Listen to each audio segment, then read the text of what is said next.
Olá, está começando o De Boa com a Diferença, o podcast que acredita que incluir é de boa e excluir é que já não dá mais. Eu sou a Carla, sou doutora em educação, trabalho com pesquisa nos processos inclusivos.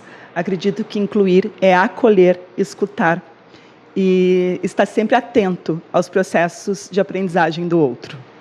Eu me chamo Maria Angela Posa, sou psicopedagoga, pedagoga, estudiosa na área da inclusão. Acredito que a inclusão ela vem pela via do coração e do conhecimento. Aqui a gente acredita que aprender com as diferenças transforma a escola e com isso transforma também as pessoas que frequentam esse espaço, né? No episódio de hoje a gente vai falar sobre um tema que muitas vezes ainda é confuso nos espaços escolares, o papel da psicopedagogia nos processos inclusivos. Esse podcast ele só acontece com o patrocínio da Verbo Educacional, uma instituição que pensa, estuda e investe na educação e principalmente nos processos inclusivos. Então, nossa convidada de hoje, ela é mestra em educação, é orientadora educacional, é psicopedagoga clínica institucional, é especialista em educação psicomotora e dinâmica de grupos, é professora de pós-graduação em diferentes universidades, é nossa amiga, trabalha com a gente também num curso de psicopedagogia. Então, Valéria, seja muito bem-vinda ao De Boa com a Diferença. Muito obrigada, Carla. Seja muito obrigada pelo convite. Feliz da vida de estar aqui. Que bom. E minha prof. Foi tua Foi prof. minha prof, não posso deixar. Não foi no jardim. Não, na psicopedagogia, vamos salientar. Mas ela está igual. Né? Tem segredos aí. Esses são os ciclos que se fecham. A gente vai cruzando na vida com aqueles professores que marcam a gente, né? E que fazem história. Para a gente começar, Valéria, nos conta um pouquinho assim, como é que a psicopedagogia entrou na tua vida e no teu percurso profissional. Bom, Carla, Mari, assim, a alegria de poder estar aqui dividindo um pouco dessa caminhada. Então, a pessoa gosta de dizer que é antiga, né? Que é caminho há mais tempo. E a psicopedagogia, ela entra, para mim, na minha vida profissional, numa busca que eu já fazia para dar conta das questões de aprendizagem dos meus alunos. O meu chão de fábrica, né, o meu fundamento é ser professora. Então, como professora da rede municipal de ensino, na época, como professora e depois como orientadora, eu buscava muito entender os processos de aprendizagem dos meus alunos, que eu conhecia desde a entrada na educação infantil, e que quando chegavam lá por volta do que a gente chamava naquela época quinta série, sexta série, esses alunos começavam a apresentar um quadro de desinteresse ou de uma grande dificuldade para aprender determinados conteúdos. Então, essa caminhada, ela me levou a fazer diferentes especializações, e acho que uma delas foi a de psicologia escolar, tentando entender um pouco melhor esse universo. Foi um curso muito, muito bom, muito importante que eu fiz, mas a minha busca era maior, era a psicopedagogia. E a pessoa é tão antiga que, à época, nós não tínhamos esse curso dentro das universidades.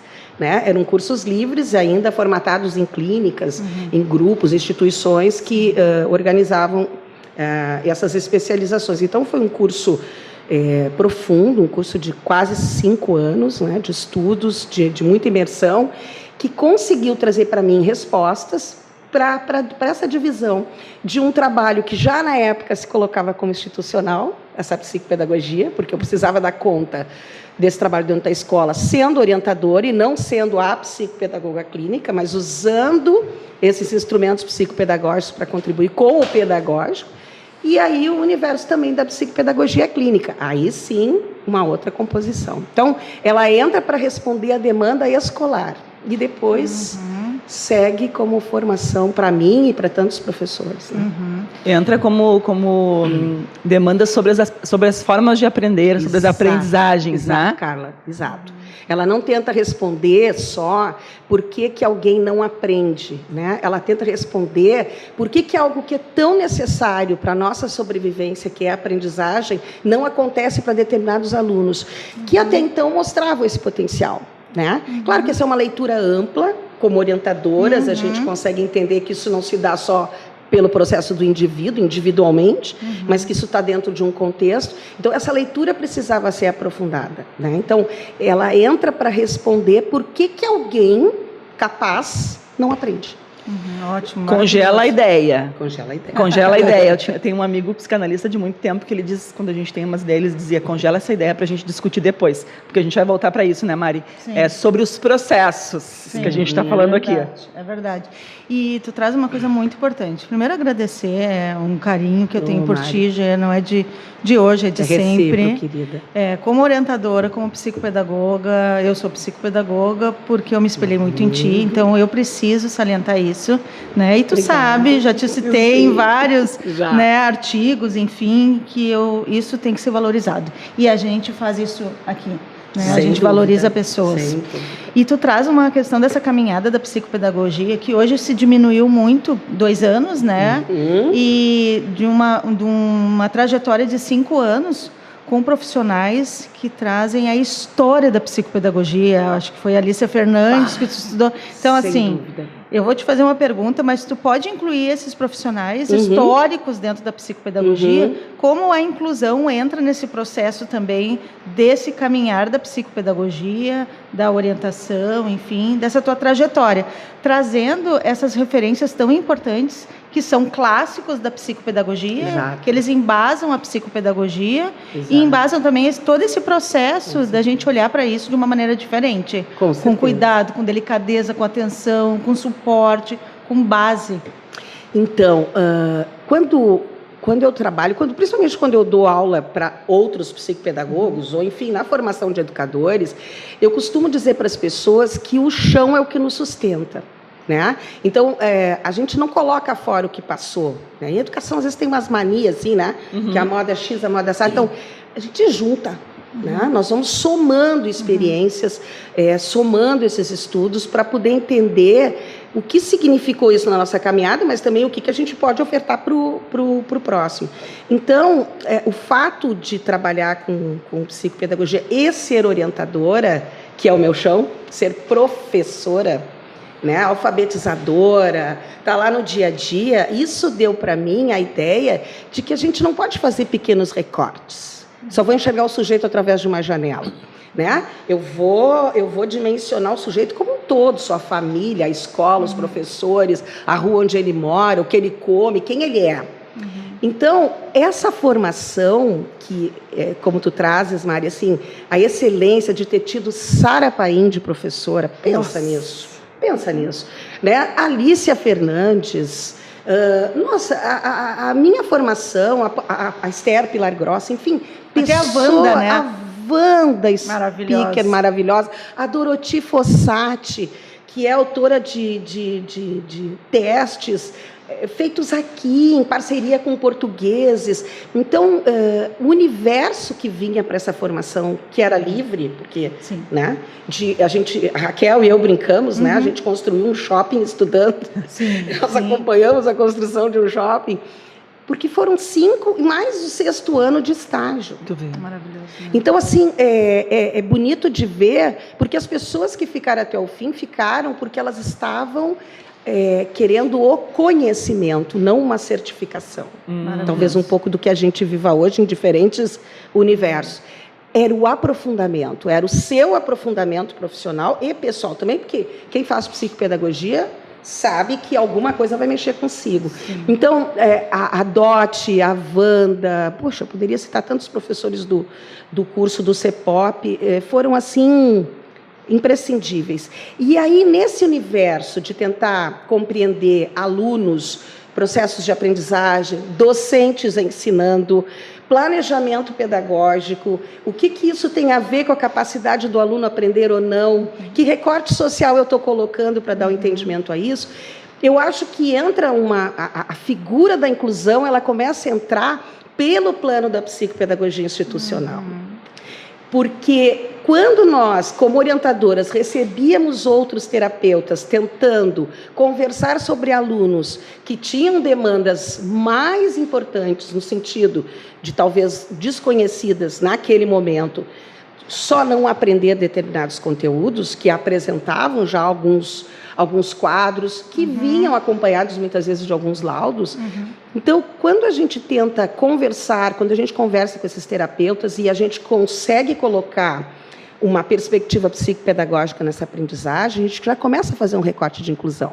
Porque a gente está dizendo, está aqui, está comigo, vai ficar, vamos aprender o que está acontecendo, mas a gente vai ter que mexer no pedagógico. Perfeito. Então, o recorte psicopedagógico é entender o que está acontecendo com aquele indivíduo para aquelas informações servirem para o corpo docente, para o corpo gestor, para que a gente possa pensar o que de fato é didático, o que é não, o que eu posso mudar naquele universo do dia a dia, da rotina da escola, para acolher esse sujeito. E tu pode falar. As duas... É que a gente fica assim, são tantas coisas... Tá, deixa eu falar para não perder a linha. E tu traz uma questão da psicopedagogia institucional, que é tão importante, e da clínica juntos. E tu, como professora dos cursos de psicopedagogia, tu aponta, né? Uma não vive sem a outra por esse entendimento. E entra o educacional, né? Exatamente. Isso é muito importante. Eu acho que somos esse profissional inteiro, né? O meu fazer, ele vai se adaptar à necessidade daquele lugar que está me chamando, está precisando de mim. O que eu não posso misturar é que se eu estou no plano do pedagógico eu continuarei a ser. Maravilha. Eu não posso ser clínica lá dentro. Maravilha. Né? Esses espaços são bem diferentes. Mas eu queria voltar um pouquinho do que tu falou antes, assim, né, para não perder isso. Tu falou de uma formação que durava 5 anos, né? E aí tu faz um recorte e tu diz, aqueles que ficaram até o final. Acho que tu vai falando, Valéria, de uma coisa que é o comprometimento com a tua formação e o entendimento que essa formação, que essa profissão, ela exige um olhar íntegro desse sujeito. Exato. Né? Tu vai trazendo isso, olhar a escola, olhar o contexto, e isso exige estudo muito, né? Exige aprofundamento. E eu acho que a gente vem trazendo aqui, né, hoje e todos os episódios e sempre na nossa conversa, né, e a gente leva para as estudantes quando a gente está. Eu sei que tu leva porque elas vão dizendo, a Valéria já falou, a Mari já falou, agora tu está dizendo de novo. E a gente vai repetindo 1000 vezes. Vamos repetir porque precisa ouvir. Isso. Que é uma ética da profissão. Acima de tudo. Né? De não ser en passant, que não é raso, que não pode ser raso, que precisa ser profundo, né? E tu vem trazendo isso. E isso dá trabalho. Muito. Sim, porque muito. É uma profissão que tu precisa estudar. Muito trabalhosa. Como tudo, né, Carla e Mari, assim, e dessa profissão em específico, se a gente pensar, essa coisa de achar que tu é criativo, que tu é uma pessoa que consegue dar conta das coisas facilmente, não há uma dedicação por trás. Essa pessoa tem uma caminhada, não estou chegando aqui agora para dizer tudo isso, porque ontem eu abri o ChatGPT e ele me disse que era para dizer isso. Pode até ter dito, mas não vou conseguir sustentar. Então, pensar em psicopedagogia e inclusão, esses processos educacionais que a psicopedagogia se ocupa, deve se ocupar, exige dedicação absoluta. Isso é uma das coisas que, como professora, eu sou bastante exigente, e não só porque a minha caminhada se fez assim, mas porque eu entendo que tem que ser. Então, se eu posso fazer uma digressão aqui, certa vez, numa turma de um curso de pedagogia, numa discussão, acho que assim, as alunas, acho que até talvez menosprezando um pouco sua própria importância, seu próprio papel de destaque, né, no grupo social. E elas diziam, não, porque quando determinada profissão erra, aí todo mundo vê. Eu disse, olha, para nós, educadores, se para outros o erro é 7 palmos abaixo da terra, o nosso vota, o nosso dirige, o nosso paga, compra, o nosso continua caminhando, e o estrago pode ser bem maior. Então, o compromisso e a ética de um psicopedagogo, e aí de poder olhar para a perspectiva de que tu está ali para que aquele outro alcance algo de melhor, né? Que ele saia desse lugar e vá para o melhor. Que seja um entendimento dele, muitas vezes não é o nosso, mas isso precisa ser feito com uma ética e uma dedicação absurdas. Então, estudar é uma condição sine qua non para ser um psicopedagogo. Perfeito isso. Nossa, perfeito isso. Estudar é um princípio básico, né, para exercer essa profissão. Muitas pessoas hoje na escola confundem muito qual é o papel desse psicopedagogo institucional ali, né? Ligam, né, a psicopedagogia só para resolver as questões de dificuldade de aprendizagem. Então, como é que tu vê na tua perspectiva, Valéria, esse fazer realmente desse psicopedagogo dentro do campo educacional? Como é que tu enxerga isso? Eu acho que, eu tenho certeza que, num primeiro passo, esse profissional precisa entender que ele é grupo, que ele é coletivo. Então, claro que cada um dos profissionais que está ali tem uma perspectiva de trabalho. Mas se eu posso falar desse psicopedagogo, sim, ele tem condições de avaliar individualmente um aluno, isso dentro da escola. Tem uma demanda que chega pelos professores, que chega pelos coordenadores pedagógicos, pelos gestores, sobre um indivíduo que não consegue, por algum motivo, dar conta do processo junto com aquela turma. Esse psicopedagogo, ele pode fazer uma avaliação mais individualizada, que tem a ver com trazer respostas para devolver a esse grupo para pensar naquela proposta didática para aquela turma.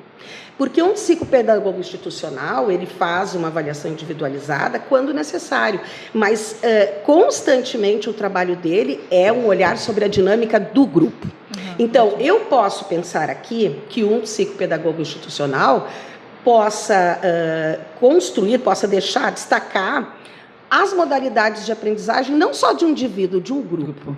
Maravilhoso. E eu estou lançando essas informações para esse grupo docente, para dizer para eles, olha, gente, essa turma funciona assim. Quem sabe a gente opera de uma outra forma. E também poder trabalhar com esses professores a forma como as modalidades de ensinagem daquele grupo. Hoje, por exemplo, a gente consegue, já tem alguns estudos, porque trabalhamos muito com essa leitura da questão das neurociências, que nos ajudam, né? É importante. A gente já trabalha com essa ideia de uma estrutura mais biológica ainda, do quanto o estresse, a ansiedade, a depressão afetam essa química do corpo, inflamam esse corpo e naturalmente mudam a capacidade desse sujeito aprender. Então, a gente já está falando de um outro universo. Então, esse psicopedagogo institucional, ele é grupo. Ele vai investigar modos de aprender e de ensinar, modos de aprender do grupo. Ele vai trazer essas informações para esse corpo docente, para que ele possa operar o planejamento didático pedagógico, porque isso é uma tarefa do orientador, isso é uma tarefa do supervisor, e isso é uma tarefa do gestor, mas ele estará junto.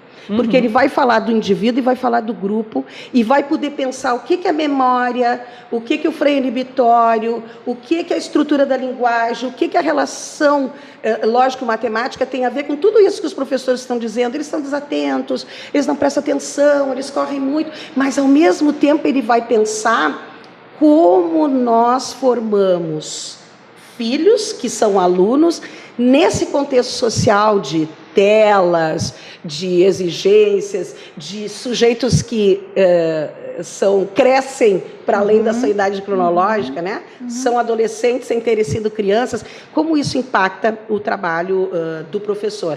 Então, esse orientador educacional, aqui falando mais do nosso chão, né, Mari? Esse orientador educacional, ele vai dar conta de olhar processos, de olhar para a família, de trabalhar conflitos, não? De organizar o planejamento didático-pedagógico.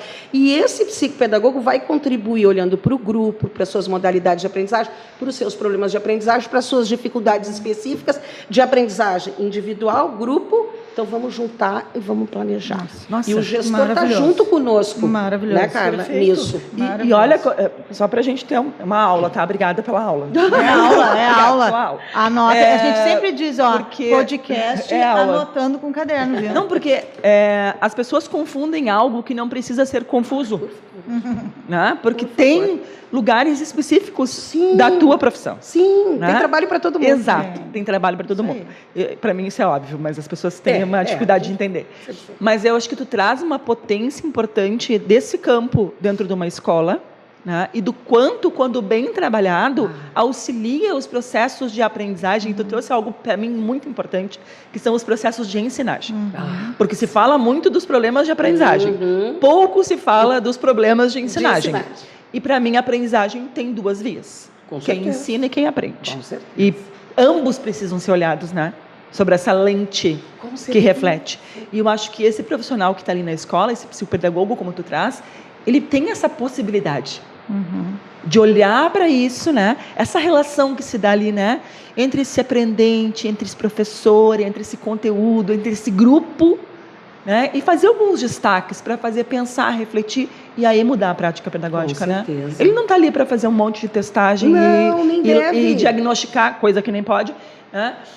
Esse sujeito, né? Porque isso, isoladamente, isso não agrega nada ao contexto, né? O percentil, o diagnóstico, que não é o caso, porque ele não é um clínico atuando na escola, essa é outra briga profissional também, né? Sim. Não existe clínica na escola, escola é escola, clínica é clínica. Esse sujeito vai trazer elementos que um professor não dispõe do conhecimento, e mesmo que disponha, naquele momento ele opera dentro do espectro ser professor, ensinar, e das diferenças desse professor que quando ensina e educa, diz não, diz sim. Que no quadro clínico a gente vai pensar esse não, esse sim, porque o que isso tem a ver com o que esse sujeito está me trazendo. Então, esse psicopedagogo, como tu diz, Carla, ele pode dizer, professora, mas pensa bem, quando ele te chama de feia, ele não está falando para ti. O professor pode até entender isso, porque é capaz de entender isso, mas às vezes no calor dos fatos... Se toma! É óbvio, toma. Não disse para vocês que hoje de manhã eu já, né, acordei de um jeito diferente, quer dizer, a gente se toma pela emoção. A gente é ser humano, a gente se toma pela emoção. Exato, então eu tenho esse outro profissional que diz, vamos pensar um pouquinho sobre o que é isso, esse feia, ou esse não botar nome numa prova, num trabalho, ou... essa procrastinação, ou eu me lembro de um grupo de estudantes que eu levei certa vez, uns amados, que são adultos hoje, os amigos que eu tenho, levei para um passeio que a gente fazia, essas coisas de final de curso. Foi lindo o passeio, uma temeridade que eu fiz, não repetiria, mas na época deu tudo certo. E aí no final eu perguntei, e aí gente, gostaram? E eles, não, foi horrível. Aquilo me matou na hora, né? Mas... ao longo da viagem eu consegui entender, estava tão bom que terminou. Então eu preciso te dizer que estava ruim. Então, essa reunião pedagógica que pode ter uma temática de formação, porque às vezes a gente diz, fulano é mal educado. Não, fulano foi bem ensinado. Talvez ele tenha problemas para aprender o que lhe ensinaram. Mas às vezes fulano foi mal educado, mal ensinado mesmo. E na caminhada pedagógica, o pedagógico e o psicopedagógico vão tentar entender o que é de fato daquele sujeito e o que foi um processo mal feito de aprendizagem, o que foi uma família que negou a esse sujeito o seu direito de aprender, por que ele não aprende, quem ele quer salvar, e às vezes, em determinadas comunidades, isso é um grupo de 30 alunos. Exato. Não é só um. E uma coisa importante que tu está trazendo, dentro da psicopedagogia, que é o olhar tanto do orientador, dentro dessa gestão educacional, né, e eu falo dentro desse campo, nós falamos, né, como orientador, a base. E ontem eu falava com uma amiga sobre essa questão que não tem mais orientadores raízes que vão construir isso, né? E isso é um legado que nós temos que, né, buscar, porque a gestão ela tem que saber sobre esses aspectos. E a pergunta, essa pergunta que eu vou te fazer agora, tu já vem respondendo. Por quê? Essa questão da modalidade de aprendizagem é tão importante, essa relação do psicopedagogo institucional com o psicopedagogo clínico, esse olhar, essa junção. Essa dificuldade tamanha que se tem sobre as modalidades de aprendizagem, que muitos dos psicopedagogos se confundem, hiperssimulativa, hipoacomodativa. O que é? Dá uma confusão, mas no sentido, se tu sentar e refletir, como aquilo que tu falou, do estudo, da caminhada, para ti, esse entendimento de modalidades de aprendizagem, olhando para tudo isso com uma base forte, dentro de uma construção epistemológica, né? Dentro dos nossos teóricos maravilhosos, Piaget, Vygotsky, que estudaram muito e deixaram esse maravilhoso, né, acervo para nós dentro do desenvolvimento. Tu acredita que essas modalidades de aprendizagem, elas podem favorecer essa construção dessa escola inclusiva? Sim. E esse psicopedagogo, tá? Parece bate-bola. Esse psicopedagogo institucional, que ele não existe nas escolas, por isso que tu disse, construir isso, é dizer a importância desse psicopedagogo institucional, porque muitas vezes o psicopedagogo institucional ou, né, o clínico ali, ele vai para um laboratório de aprendizagem. Sim. Ou ele vai para uma sala de atendimento educacional especializado, que a não gente sabe que é pode, tá? ilegal. Que não então, pode. assim, eu queria que tu transitasse nisso que eu falei demais até, mas para entender essa importância, porque não é só sobre o hipo, é sobre adaptação, acomodação, tudo. Aquilo que Piaget já falava para nós. Os clássicos, como eu digo para as alunas e alunos. Os clássicos nunca se perdem. Eu digo, gente, esse livro é de 45. Segunda Guerra Mundial estava acabando. Eles ficam me olhando, sim, mas ninguém disse nada melhor até então. A gente vai beber na fonte.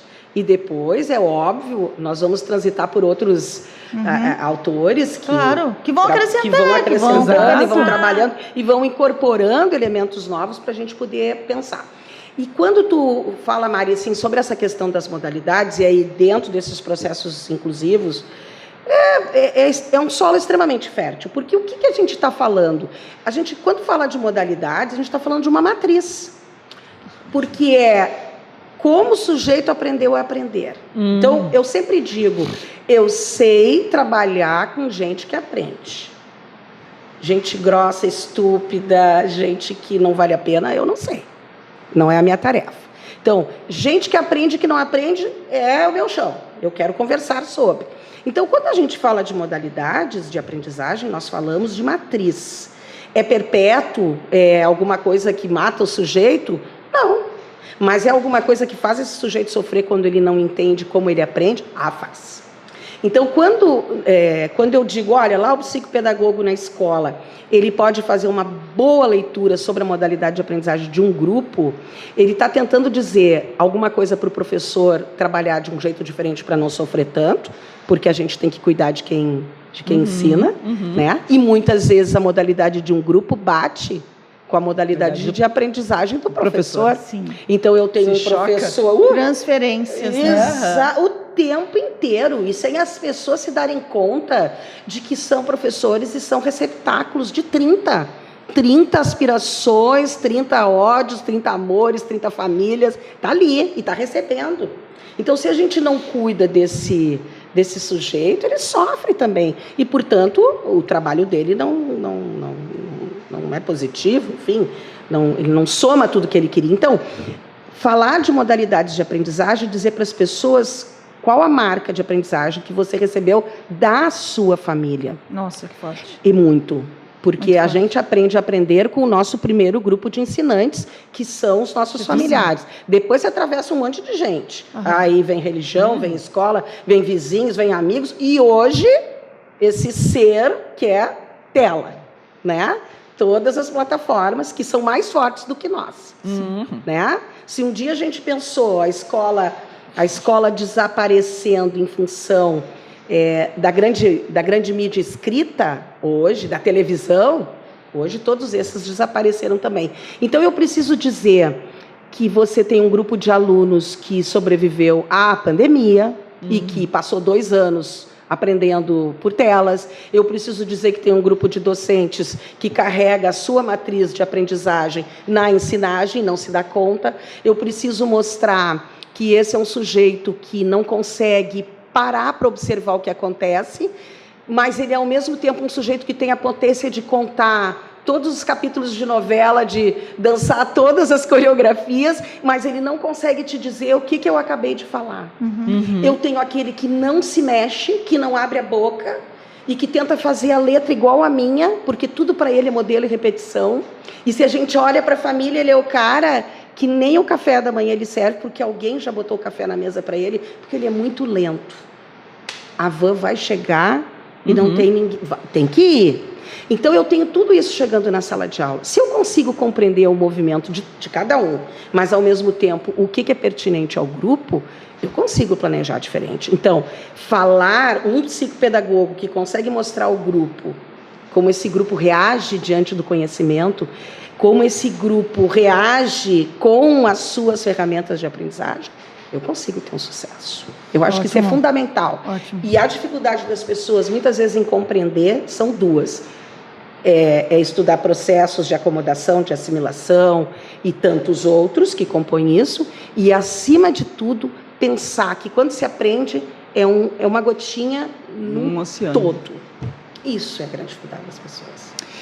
E como é que a gente vai mudar isso, Valéria? Porque, assim, na Dá pra escola... desligar e falar? Não dá para resetar, porque muitas escolas elas só vão procurar o psicopedagogo quando se escancara que o sujeito não aprende. Com certeza. Aí deixa de ser uma responsabilidade da escola, né? Não aprende, tem alguma coisa, não é mais nossa responsabilidade. Procura quem resolve isso, que é quem cuida sobre os processos de aprendizagem. Isso. E eu sempre me pergunto, para que eu sou professora, então, que sou formada nos processos de aprendizagem também? Mas ok, essa é a resposta que a gente dá para a escola. Como é que a gente quebra essa lógica para que esse professor, então, possa parar de pensar na falta, na dificuldade, no não aprender e possa pensar no processo?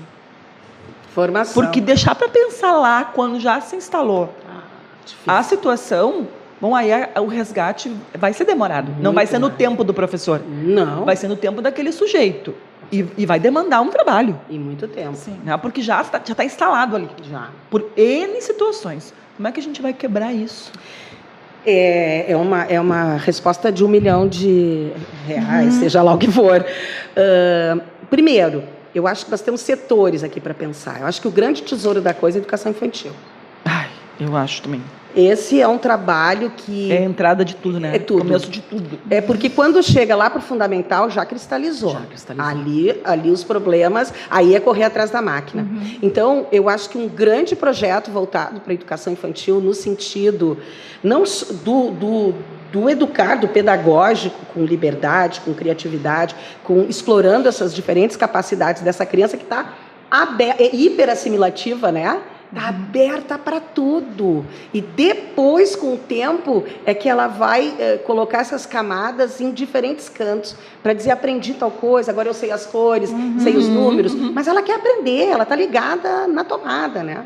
Então, esse grande projeto de educação infantil, de poder olhar para esses sujeitos e investir em potências, e já, mediante alguns comportamentos, poder pensar que algum projeto preventivo já cabe ali, para que esse sujeito, ainda na sua tenridade, ainda nesse processo exploratório, possa, nessa diversidade do lúdico, principalmente, acrescentar algumas lacunas, porque nós fomos aprendendo ao longo da vida com diferentes lacunas.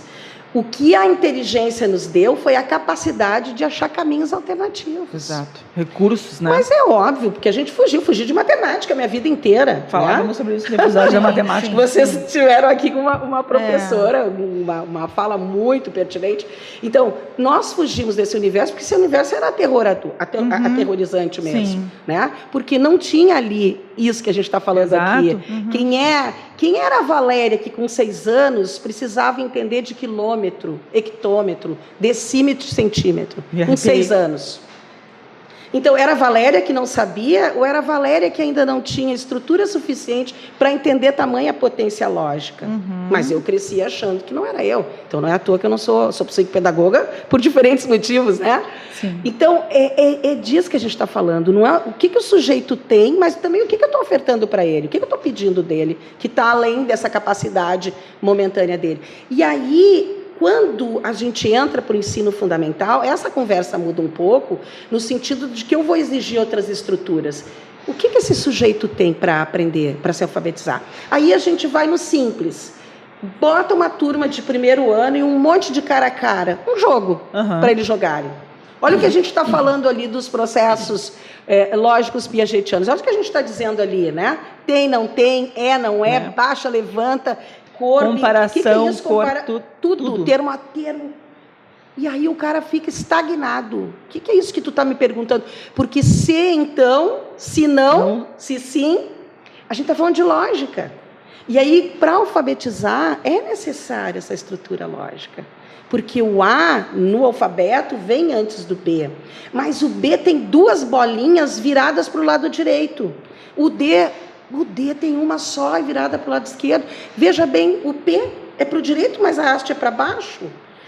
E isso não é uma mera repetição. Isso é uma compreensão espacial, temporal. Então, quando não é um período preparatório que faz isso. Eu sou fruto do período preparatório.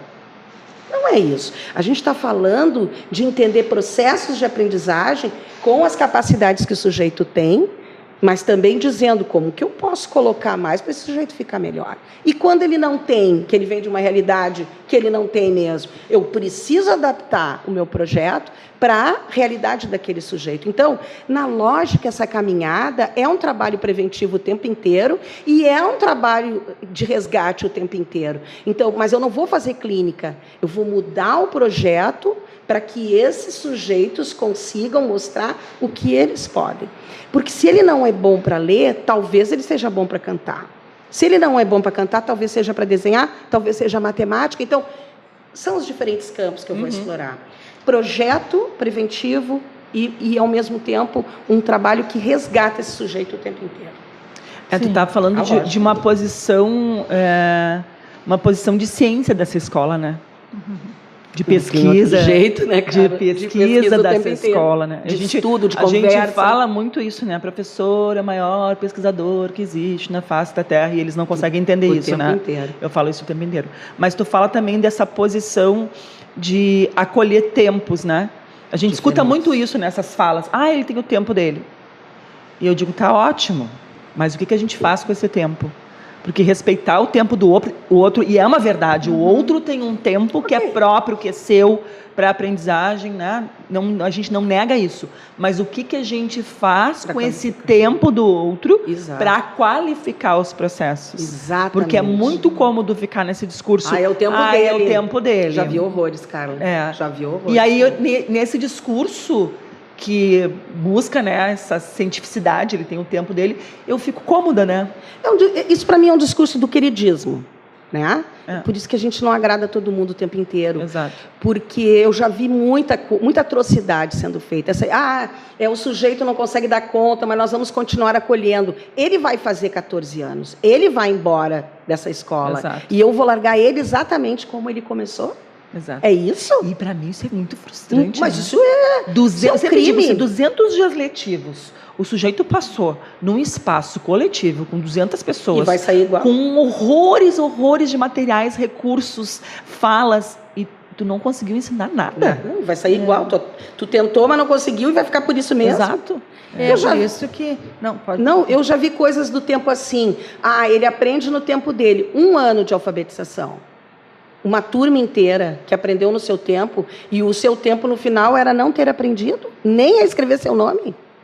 E aí esse sujeito segue, e segue porque não pode ficar, não, tem que seguir. Não, mas peraí, a gente está falando de coisas diferentes, eu não estou falando de progressão automática, estou falando do que a gente fez com este tempo que o sujeito tem. Mas a intervenção do mundo adulto, do profissional que está lá só para isso, ela precisa acontecer. Porque é impossível que 30 tenham o mesmo tempo e aprenda do mesmo jeito. Sim, não tem como. E aí volta... Já te dou a palavra, Maria. E aí a gente volta lá para o início, né? Do compromisso, da responsabilidade, da ética inerente à profissão, ao psicopedagogo ou ao professor, né?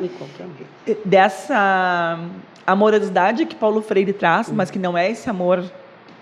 plácido, meloso, exato, que me dá até, eu tenho um asco, a Mari sabe, que é esse amor compromissado com o outro, né? Sim, com o seu processo, o seu percurso, o seu caminhar, né? Porque se eu sempre digo, olha, se em 200 dias tu não conseguiu perceber nenhum processo de aprendizagem, o problema não é dele, o problema é teu.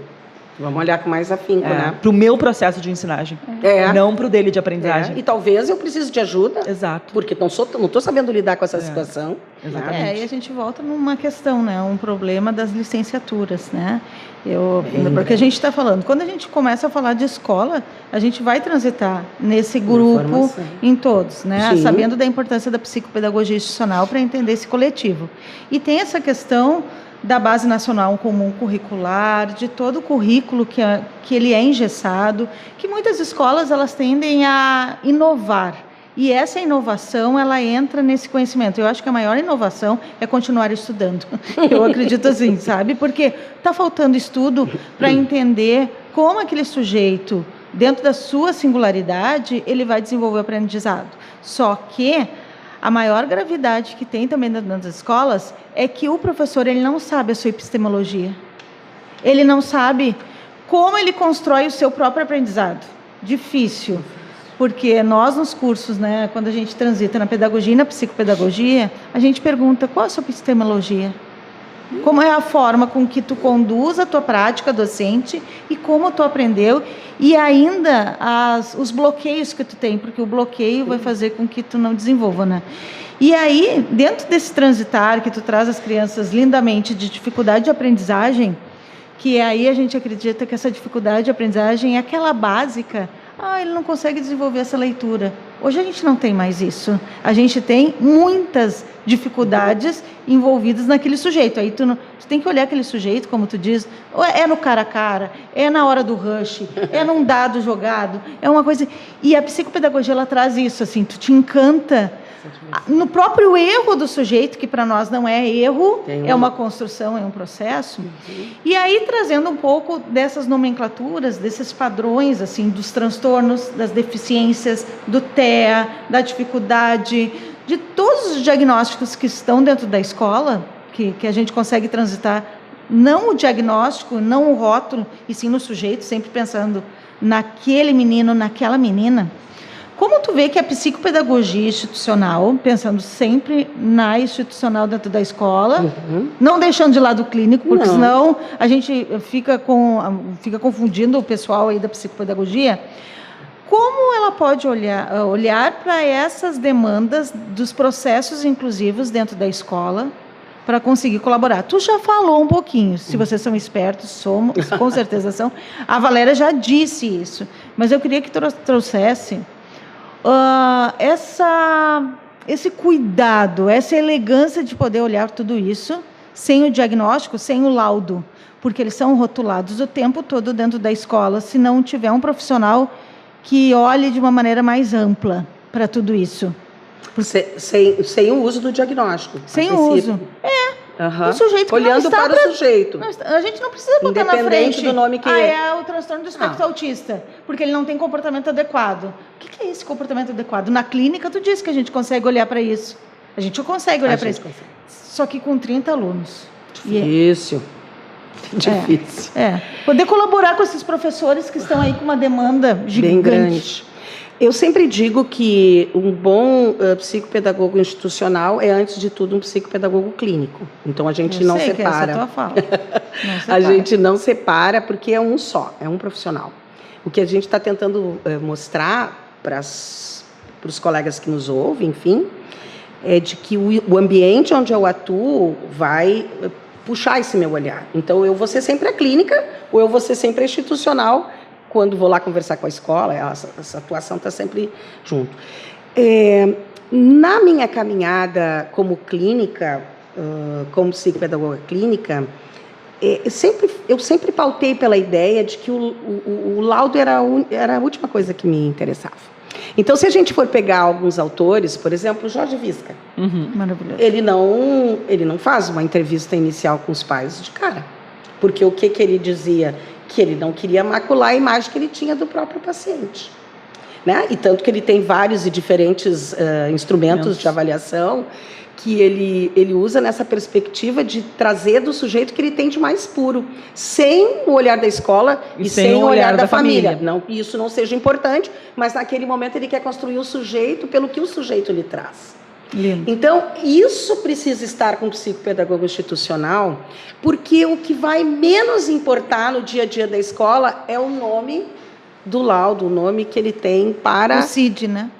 É o que menos importa naquele momento. Ajuda, colabora, faz com que eu pesquise, faz com que eu estude, para que eu possa pensar, fulano tem essas características, bom, talvez se eu fizer o caderno com as pautas maiores, ou der para ele um lápis mais grosso, ou ele usa a folha não pautada, pode ser que ajude, pelo que eu li, mas é isso que o psicopedagogo vai também ajudar esse professor. Então, o diagnóstico, ele naquele momento, ele não faz nenhuma diferença na estruturação de um projeto didático-pedagógico para acolher aquele sujeito em sala de aula. Porque talvez a gente chegue à conclusão que ele tem que ficar no turno da tarde, não da manhã. Porque talvez a gente entenda que vou colocar ele na turma maior e não na menor. Porque talvez a gente tenha que dizer, não adianta reprovar esse sujeito, porque ele tem que seguir com seus pares. Ele vai ser adolescente, ele tem que conviver com adolescentes e não ser o maior da fila.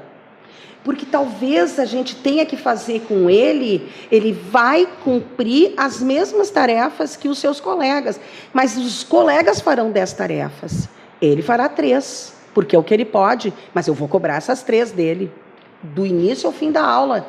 E talvez se eu disser para esse professor que as condições de aprendizagem desse sujeito sejam estas, e eu dizer, professor, isso não tem nada a ver com a tua capacidade, isso tem a ver com o fato de como nós vamos juntos organizar o melhor para ele, que também seja o melhor para a escola. Então, esse psicopedagogo que vai trabalhar esse universo, e eu vou aqui falar que eu eu me preocupo muito com os docentes hoje. Sozinhos, solitários, informações muitas vezes rasas, sem formação, sem estudos, ou formações genéricas, que aí é um tiro só para todo mundo, né? Sem apoio, porque às vezes não tem um orientador, muito menos o psicopedagogo, tem a cobrança de se encaixar em alguma metodologia, mas tem que bater meta. Então, é um sujeito exausto, porque se eu for pensar no grupo de estudantes hoje, eles fogem a todas as características literárias que a gente já estudou ao longo da vida. Não tem livro escrito sobre isso. Então, nós vamos ter que pensar como psicopedagogos institucionais, e nessa relação de inclusão, que eu estou falando da inclusão com e sem o diagnóstico. Eu estou falando com aquele que até tem um diagnóstico e com aquele que nunca terá. Porque, na verdade, eu tenho que incluir todos. Exato. Eu preciso estar com todos. É escola para todos. Deste professor que precisa entender que ele nunca mais vai ter uma hegemonia em sala de aula. E já teve nunca alguma mais. vez? Eu acho que as pessoas enquadravam, Carla. Então, acho que sim. Já teve nesse sentido. Nesse sentido. E quem não cabia, rua. Isso. Vai para o psicopedagogo, psiquiatra, vai trocar de escola. Mas hegemonia do desenvolvimento. Hoje não tem mais. Não. E seja na rede privada, ou seja na rede pública. Exato. É igual. E aí entra uma confusão, né? Para quem encaminhar, por que encaminhar. Entra a questão dos monitores também ali com esse grupo docente, porque a tua preocupação ela vem de uma saúde mental desse professor. A gente foca nisso também, né? Dentro daquilo que ele vai estudar. Mas como a escola ela precisa olhar para isso, sentir esse professor, né? Porque isso que tu está falando é um acolhimento, e a gente fala muito sobre isso. Uma escuta, mas uma escuta ouvida, uma escuta ativa, como a gente diz, né? Cuidadosa, elegante ali, num espaço de 1 a 1, não levando nada para o pessoal que esse professor ele vai ter que ser demitido no final do ano, porque ele não dá conta. Por que ele não dá conta, né? Por que ele não dá conta? E aí essa ideia de que essa escuta ela é respeitosa, e ela tem direitos e ela tem deveres, porque tem as tarefas que precisam ser desenvolvidas, mas há de se ter a compreensão de que talvez muitas propostas não consigam naquele espaço acontecer e não daquele jeito. Então, é um trabalho, uma tessitura muito delicada, que exige metas, exige que as coisas andem, mas, ao mesmo tempo, ela não está dada. Ela é ano a ano, turma a turma, mês a mês, dia a dia. Aquilo que deu certo hoje não vai dar amanhã. Exato. E esse processo que precisa ser revitalizado, criativo, descompromissado, no sentido de que eu não preciso estar atrelada a uma moda, eu não preciso fazer como tudo que sai nas mídias. Eu não quero ter 10 alunos que foram os primeiros no Enem, eu não preciso ser a melhor escola no ranking. eu tenho que cuidar de gente. Exato. Porque eles continuam andando e vivendo e operando socialmente. Exato. Então, eu vejo isso como um universo muito complicado. Acho que esse é o nosso grande desafio como educadores, psicopedagogos, pedagogos, é como nós vamos dar conta das diferenças que estão postas, com e sem laudo. Sempre, todos os dias, em todas as escolas. Eu acho que tu estava falando antes, Valéria, de uma coisa bem importante. Assim, a gente tem hoje um mercado grande sobre adaptações, né? Entre na plataforma para adaptar a atividade do seu aluno. Vai lá. E eu sou rato, a Mari sabe, eu sou rato dessas coisas, que eu gasto um dinheiro absurdo comprando essas coisas para analisar o que vem. Aí depois mando uma cartinha, né? Cientificamente embasada.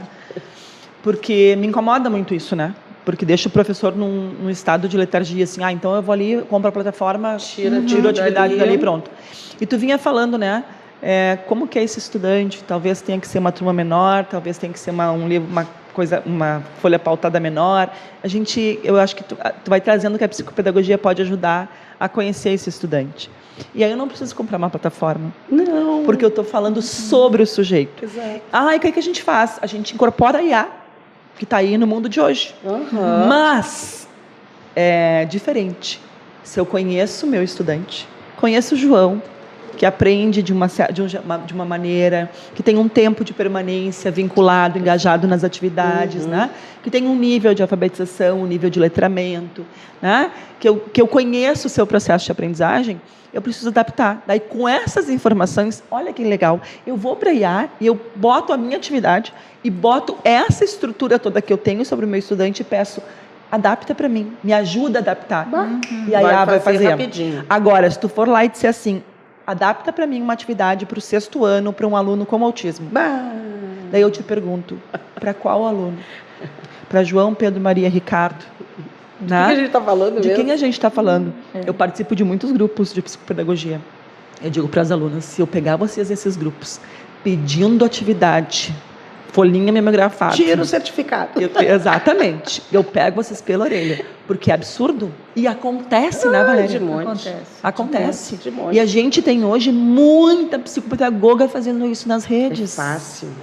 Porque tudo é curso hoje, porque todo mundo virou professor. É essa leitura que a gente tem que fazer do que chega na escola. Então, tu acha que uma família que leva um aluno, que a família diz, a escola diz, olha, temos aqui uma questão importante sobre o horário que ele está dormindo. Porque ele está usando telas até 1, 2 horas da manhã, a aula começa às 7h30, ele tem poucas horas de sono, esse sujeito está baixando essa capacidade atencional, e aí enche o sujeito de um chocolate cheio de açúcar de manhã cedo e toca ele para a sala de aula. Ele chega tocando terror em todo mundo. E dali a 1h30, tu não tem mais aluno em sala de aula porque ele está dormindo em cima da classe. Então, quando a gente vai lá e começa a conversar isso, temos um problema, porque tu está mexendo na intimidade de alguém. Mas aí, os cursos e as plataformas eles não fazem isso. A IA é maravilhosa, mas ela é burra. Porque se o meu prompt não for bem explicado, ela vai falar o que ela pega na rede. Tu entendeu? Isto. E aí, se eu também sou burra, com o perdão da fala... Da expressão. Aqui, mas é uma expressão adequada. Se eu também não sei o que eu estou perguntando, se eu nem sei qual é a resposta que eu vou ter, eu só quero algo pronto para não Eu não sei nem para quem eu estou perguntando. Exatamente. Então, ser gente é difícil. E quando tu é um psicopedagogo na instituição e tu está jogando luz sobre as questões inclusivas, indiferentemente de como elas são, tu incomoda. E via de regra, porque quando a gente fala de psicopedagogia, o psicopedagogo, ele vem para trabalhar numa lacuna, numa área de fracasso. A gente só existe porque educar fracassou. Exato. Então, o psicopedagogo vem para dar conta do fracasso. Então, pessoal que chega para a psicopedagogia, não tem nada de bonito aqui. Nós só vamos trabalhar com a parte feia da história. Sim. Então, quando eu estou nesse lugar de um psicopedagogo dentro da escola, que tem que se ver como coletivo, não pode se ver melhor do que ninguém, ele vai para o laboratório de aprendizagem, porque talvez lá seja o lugar, mas não é do AEE, é do laboratório de aprendizagem, mas ele precisa entender que no laboratório de aprendizagem ele não é clínico.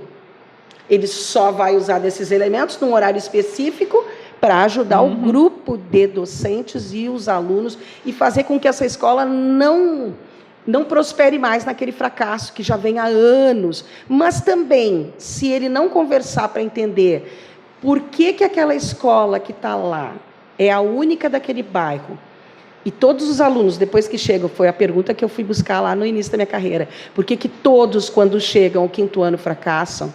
Se eu não entender por que isso é um sintoma social daquele lugar, eu vou só repetir o trabalho de recorta e cola, investiga e colocar a culpa no sujeito que aprende. Perfeito. Né? Então, a nossa caminhada, ela se traduz nessa ética que a gente está falando, no estudo, mas também de saber que não está num lugar que vai trabalhar a coisa com futilidade. Nós vamos acusar aonde dói. E isso é no grupo docente, isso é no grupo discente, isso é no grupo familiar. Perfeito.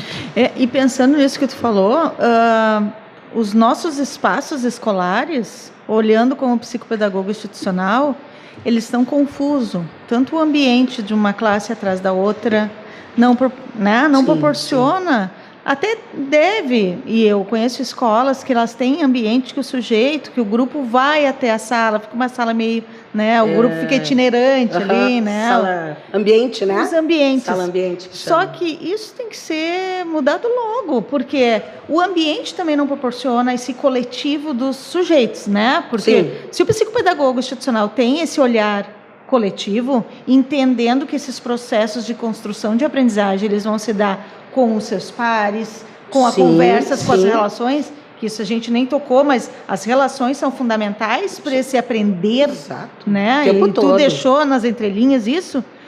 O que tu pode direcionar para esses professores, mesmo eles tendo uma classe atrás da outra, assim, o que eles podem fazer de diferente, sem ser aquela folhinha igual da nossa época, que eu vejo ainda os mesmos conteúdos, a mesma forma decrescente de trabalhar com matemática, a mesma maneira de escolas maravilhosas, que se dizem maravilhosas, ali também não está sendo inclusiva, porque eu não proporciono formas diferentes de aprender. O que tu vê? O que tu daria de dica para esses professores que podem olhar de uma maneira diferente, não só essa base, esse currículo engessado, mas sim proporcionar e ainda mais, poder dizer para o seu gestor que aquilo que tu está fazendo é fundamentado. Cientificamente. Que se 2 sujeitos estão lá no cantinho brincando sozinhos e eu consigo entender o que eles estão brincando, eu consigo fundamentar pedagogicamente. São universos que, às vezes, são diferenciados, né? Eu penso que adulto, para mudar, porque tu muda um clima para mudar uma cultura. Então, se eu mudo o clima de uma sala de aula, eu mudo a cultura, talvez, de uma escola. Porque olham para aquela sala e dizem, nossa, olha que legal que ela está fazendo, deu certo, vou tentar também. Talvez isso seja pauta numa reunião pedagógica. Então, é preciso que tenha lá dentro dessa instituição alguém com a coragem de falar. Não um professor, muitas vezes, mas esse psicopedagogo, esse coordenador. Porque o adulto... Esse orientador, esse supervisor, o adulto precisa experimentar. Então, as formações, elas precisam ser imersões, no sentido de que elas passem 15 minutos fazendo alguma coisa que é o tédio absoluto dos outros. Então, é preciso dar ao adulto uma amostra do que é passar 4 horas fazendo a mesma coisa do mesmo jeito. E, a partir disso, tu começar a questionar. Então, as formações que esse psicopedagogo pode trabalhar dentro da escola, elas partem muito da ideia de mostrar para o grupo adulto como esse grupo discente, esse grupo de jovens ou de crianças, pode estar se sentindo operando daquele jeito. E a ideia é criar projetos experimentais, porque, na lógica, em escola, tu nunca leva o grupo todo junto. Isso não existe. Carla, a diretora, sabe disso. Tu trabalha em escola, sabe disso. A gente convida alguns e faz com eles o planejamento da diferença. E diz, vai comigo, e às vezes é um só. E esse a gente aposta. Porque a mudança, ela não vai acontecer só pelo fato de eu dizer, vamos mudar. Assim, vamos mudar. Pode ser que a gente vai fazer... né? Vamos começar o projeto, o dia, como a gente faz, né? O dia da leitura no pátio. Vão odiar, vão te xingar, vão achar um horror... mas tu não vai estar nem aí, vamos fazer a leitura no pátio. Os alunos vão correr, vão se bater, vão rasgar o livro, e aí tu tenta o outro dia da sala, que não é uma cabeça atrás da outra, mas porque se o sujeito ele é conservador no sentido, não vou mudar, isso tudo é uma besteirada, eu sempre fiz assim e deu certo, ele vai botar a turma em U e vai continuar dando aula do mesmo jeito. Exato. Não é o formato, né, da cadeira. Não é o formato, senão muda a mente. Não muda a mente. Então, eu preciso mudar o clima. Sabe, tem um autor alemão que trabalha sobre formação de professores, que ele diz que a escola é feita de porcentagem. Agora a tua fala me lembrou disso. Diz que 33,33% dos professores topam qualquer coisa que a gente quiser. Enquanto gestão. E deslancham. 33,33% vão dizer, eu não sei bem como fazer isso, mas se tu me ensinar, eu vou, preciso de apoio, mas eu vou. E 33,83% vão dizer, não vou fazer. Não quero, sempre fiz do meu jeito dá certo, e é isso. E quando a gente entende isso, e a Kátia falava isso lá no primeiro episódio, a gente tem que saber qual é o momento que a escola está vivendo. Se a gente consegue identificar quem são esses 33%, a gente também consegue identificar onde é que a gente tem que disponibilizar a nossa energia. Com certeza. Como gestora, como orientadora, porque eu sei que eu preciso acompanhar mais, né? E quem quiser que venha. Exato. É isso aí. Porque quem vai, ele vai. Depois que ele se toma, ele vai aceitar o projeto e vai, independente do que for feito. Onde tu vai jogar luz, né, cara? Exato. Aí a gente sabe, bom, aqui eu vou ter que estar mais em sala de aula, eu vou ter que acompanhar melhor o planejamento, eu vou ter que dar umas insertas assim na sala dele para saber, porque depois que a gente fecha a porta... bom. Depois que o professor fecha a porta, dentro da sua sala de aula, ele faz o que ele quiser. Seja para o bem ou seja para o mal, e a gente sabe disso. Sim, a gente sabe. A gente sabe disso. É um poder astronômico que esse professor tem sobre os outros. Então a gente tem que ter um cuidado. Segurar a mão até certo ponto, né? Porque tem gente que abusa nisso aí, né? Exato. Vai ter ali uma pessoa ensinando o tempo todo. Tu já falou, e a pessoa não tem nem vontade. Então sai da profissão. Não joga a gente sobre esse sujeito. Sai e não contamina os outros, né? Porque a gente tem sugadores. Então a gente vai cerceando o trabalho dele. É isso que a Carla diz. A gente precisa entender em que momento a escola está. Por quê? Às vezes é preciso ter o bode expiatório na sala. A gente precisa falar, toda reunião pedagógica eu preciso falar só daquele fulano. Porque aí eu não falo dos outros fulanos. Então eu preciso jogar luz só sobre quem me incomoda. Porque eu não estou muito afim de fazer diferente. Eu estou afim só de brigar com quem não quer fazer. Porque é aquela velha história. Eu não posso dar conta porque meu aluno tem um laudo X. Mas ele não determinou a morte de ninguém. Então ficam jogando a luz só sobre o que o laudo diz. Mas e o que o laudo não diz? Das potências que aquele sujeito tem. Perfeita essa tua fala. Não é? Aquilo que o laudo não diz. O laudo não diz e o cara não sabe. Porque aí o psicopedagogo institucional, ou o clínico, e o grupo docente, e a coordenação, a direção, elas precisam entender, isso está posto. E o que não está posto? Fazer avaliação é a coisa mais fácil do mundo. Fazer um diagnóstico, no meu entender, que a IA faz. Nem preciso me preocupar, bota os dados e ela faz. Agora, intervém com isso. Faz o dia a dia acontecer na clínica, na escola, com isso, com esse dado. Porque tu precisa enxergar a potência onde é caos. Exato. E quando o diagnóstico é caos, como que tu enxerga a potência se tu não estuda, se tu não conversa, se tu não resgata? Anotem essa frase. A gente precisa olhar ou enxergar a potência onde é caos. Né? E aí muito se fala sobre problema. Sai do problema, sai da queixa, vamos embora. Transita. Né? É aquela coisa, pega a tua bolsa e vai embora. Chega. A gente costuma dizer isso, né? E a Valéria é do mesmo time. Eu sou do mesmo time. Isso é bem importante, né? Porque a gente poder olhar pra frente, né? Porque senão a gente tá sempre agarrado ao mesmo momento, chatice, né? né? E não anda, né? Porque quando tu tá... Eu sempre digo, quando a gente tá agarrado sempre com os mesmos sofrimentos, parece que a sua coisa não vai andar. E é bom ficar ali, né? Tem gente que gosta, é confortável. Quentinho, talvez. Por isso, não somos aquelas que vamos falar só do bonito. Não. A gente tá aí pra falar do feio. Exato, pra falar daquilo e o feio no sentido que faz mal, porque pode ter feio e bonito também. Sim. Aquilo que incomoda, né? Aquilo que incomoda. Aquilo que... Eu sempre digo que o bom processo é aquele que vai nos desestruturando no caminho. A todo momento. Né? Que a gente vai pensando, mas será que era isso mesmo? Gente, era isso que eu queria, eu tô confusa, não sei. Muito mais perguntas do que respostas, né? Exatamente. Quando a gente tem isso, né? Isso é importante. Eu sei, já vi muitas perguntas todas ficaram. A gente tem um quadro que a gente chama Tá de Boa. Tá de boa. Tá? Então, uma pergunta e tu responde rápido, como tu quiser. Um bate-bola. Um bate-bola. É que a gente nunca diz que é um bate-bola mais, porque às vezes o bate-bola acaba na primeira pergunta, a gente não sabe. Aqui a gente é estrutura, assim, né? é tudo É diferente. É tudo mas como de é. boa, É mas de de boa. boa. É tudo como é possível para cada um, entendeu? De boa.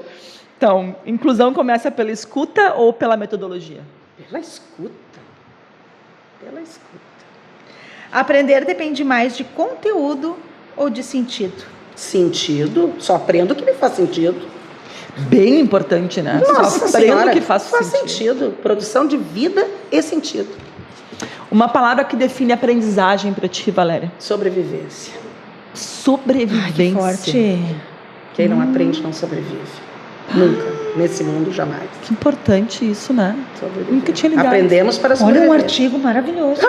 Aqui a gente já pensa tudo escrever. Valéria. A raça humana Vou anotar só aqui. segue Sobrevivência. porque aprende. Porque senão nós não teríamos sobrevivido. Eu já nem sei onde essa aprendizagem vai nos levar com esse mundo louco do jeito que está. Mas talvez seja uma aprendizagem. Acabar. É verdade. Uma Importante. palavra que define inclusão. Tudo. Tudo. A vida. Somos incluídos o tempo inteiro. E quando não somos... É uma filosofia de vida, a gente tem falado. Com certeza. Inclusão é tudo. Porque a gente é incluído desde o dia que nasceu. E a gente corre atrás de muita coisa quando não foi incluído em diferentes momentos da vida. Então, eu acho que o recorte é parar de olhar a inclusão como diagnóstico, a inclusão como doença, a inclusão como defeito, a inclusão como não tem. A inclusão é vida. É quando a gente não é incluído na nossa família, no abraço, no amor, no luto. Deu? É tudo. É vida. Ampliou um pouquinho o conceito de inclusão, né? É coisa um pouquinho linda. mais longe, Não, mais mas psicopedagógico. perfeito. Mas perfeito. A escola precisa de mais perguntas ou de mais respostas? A escola precisa de um projeto. Inicialmente.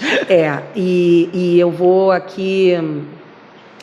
Eu vou citar aqui o Darcy Ribeiro, porque ele fala que o projeto educacional brasileiro, em outras palavras, né, ele não é um projeto, né, na verdade, ele é um crime. A gente está destroçando a educação. Então, a escola precisa de muitas perguntas, a escola precisa correr atrás das respostas, mas a escola precisa entender que é ela que faz a junção para isso aqui virar um país, para virar uma sociedade, para virar um... Quando tu te identifica com o teu bairro, com a tua escola, com a camiseta, com o time, com a banda, com o coral, quando tu te identifica com aquele grupo escolar, como se chamava antigamente, tu dá sentido ao lugar que tu mora, tu dá sentido aos teus vizinhos, tu dá sentido à tua existência. Então, a tua última pergunta, a última questão que tu traz, a escola precisa de muitas perguntas, muitos questionamentos, muitas reflexões. Ótimo. A psicopedagogia é mais sobre o diagnóstico ou compreender processos? Compreender processos, penso eu. Também penso Talvez alguns psicopedagogos precisam repensar por que fizeram essa formação. Bom, tem gente que precisa repensar muito. Diagnóstico, porque compreender processos vai levar a um diagnóstico em algum momento. Mas mais do que tudo, é pensar como o sujeito aprendeu a aprender. É isso? Como o sujeito aprendeu a aprender? Pronto, tens uma resposta psicopedagógica. E tem um orgulho aí instalado, né? Parece que se eu der um diagnóstico, não somente hipóteses, eu pareço que eu sou um pouquinho mais elevada. Melhor. Tem uma coisinha Falou aí, uma né? soberba. Certo, Tem. tem. Aquelas coisas de páginas e páginas e páginas. Sim, ontem eu falava isso na aula, 12, 15, Pra 20. que isso? E aí, Quem e aí a gente pega essas 12, 15 páginas e começa a marcar o que de fato é do sujeito. Muito pouco. É um parágrafo, Porque Valéria. não. E aí não fala do sujeito, fala do resultado dos testes. Exato. O resultado dos testes, fala da literatura, fala do... Nada. Injeção de morcilha. Eu não sei se eu podia falar isso. Pode. Se quiser. Eu digo para as alunas isso. Gente, eu quero passar o Natal em casa. Não precisa ficar enchendo morcilha nesse diagnóstico, porque vamos ao fato. Não precisa ser uma frase, mas precisa ser do sujeito e não do resultado dos testes. O que tu faz com tudo isso agora? Não sabe. Exato, Aí é um problema. Aí não é profissional. Parece que precisa mostrar essa soberba profissional, né? Sabe como botar o livro em cima da mesa? Eu sei tudo, eu li tudo. Muito bem, faz o que com tudo isso agora? E aí acho que a gente entra de volta nessa mesma situação, né? Esse processo de entender que a aprendizagem ela não está instalada completamente. Não. A gente está aprendendo o tempo inteiro. Então, que soberba é essa? Do quê? No final das contas, né? E como a gente muda, mesmo mantendo algumas concepções teóricas, como a nossa percepção, o nosso olhar, ele vai mudando com o tempo, com a maturidade, Exato. com a experiência de vida, com as trocas. Com o outro, né? Mas ensina a gente o tempo inteiro. Eu acho que essa é a primeira relação, né? inteiro. Para mim, acho que está na base desse olhar psicopedagógico, a relação com o outro. A gente trabalha para quem? Para papel? Não, para as pessoas. Aprende-se por amor. E a gente ensina por dever e o aluno aprende por amor. Essa não é uma frase minha, é freudiana. Então, a forma desse sujeito me devolver o amor que eu tive a ele ensinando, porque ele está vendo, é aprendendo. E eu aprendo sozinha, mas eu aprendo pelo outro. O sujeito aprende a ler porque alguém quer que ele leia. Exato. Senão, nem ele acredita que ele leu. Então, a gente está falando disso. É do outro, é construção, é amor, é troca. Perfeito, perfeito. Muito bom. Um conselho rápido para professores que querem ser mais inclusivos. Amem o que façam, as questões que vocês vão trazer para a vida profissional de vocês, elas precisam ser preenchidas de prazer, de sentido. Então, esse professor que trabalha nessa esfera da inclusão, acima de tudo, ele tem que ter paixão. Ele tem que ter tesão pelo que ele faz. Porque é um trabalho que exige, é um trabalho fisicamente esgotante, né? Ele é um trabalho intelectualmente esgotante. Então, acima de tudo, é prazer. E esse movimento de prazer me traz a responsabilidade, a ética, a necessidade de formação contínua, mas também vai fazer com que eu valorize a minha profissão. Né? Que a minha fala seja de que as pessoas não me vejam como alguém que está lá para dar conta de um trabalho, mas alguém que é extremamente importante. Então, entre nessa esfera porque você quer. Não porque foi alguma coisa que surgiu, uma oportunidade. Porque desejo de outro. O caminho ele é difícil. Então, os que ficaram, os que ficam por prazer. Ficam porque amam aquilo que fazem. Se é que ser um conselho, né? É um conselho.